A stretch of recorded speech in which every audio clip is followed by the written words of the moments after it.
Gisa na sa Comelec Region 11 ang Voters Education Campaign karong Disyembre nga kabahin sa pagpangandam sa 2025 national and local elections. Ani report ni John D. Esteban.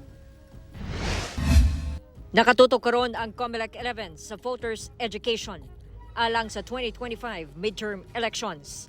Lakip dinhi ang pagpahibalo sa mga botante sa proseso o pamaagi sa pagboto sa masasaktong pag-shade sa balota ug pagpakaon niini sa automated counting machine.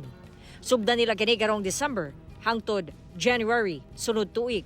Karon nagsiabot na amo ang mga makina for demo purposes. So by December 2, straight na gyud na until January 31. Now if you have friends, mga grupo, mga organization na gusto magpa-demo sa amo ang makina, you just send us the request. Gisiguro sab sa Comelec nga dili magkaproblema sa signal alang sa transmission kay mas paspas nga satellite internet ang gamiton.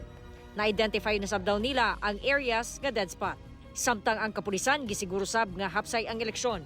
Sa karon ginahanay pa ang security plan. Depende man sa good sa pagsulta pod kung pila ka precinct and election areas ang ato ang bantayan. Pero rest assured na paningkamutan sa Philippine National Police na mamahimong successful ug peaceful ang paghahimuong local, national and barn elections 2025. Ang 10th Infantry Division ginaberipika pa ang nadawat nga impormasyon nga matud pa presensya sa rebelde sa Davao Oriental.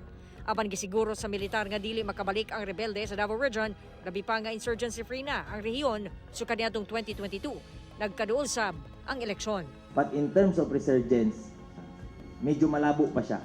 Pwede sila mag-attempt kay mauna ilaha, but as per assessment sa atong mga joint AFP-PNP Intelligence Committee, wala siya nag-fall into resurgence pa. Naa sila sa level nga preservation of force.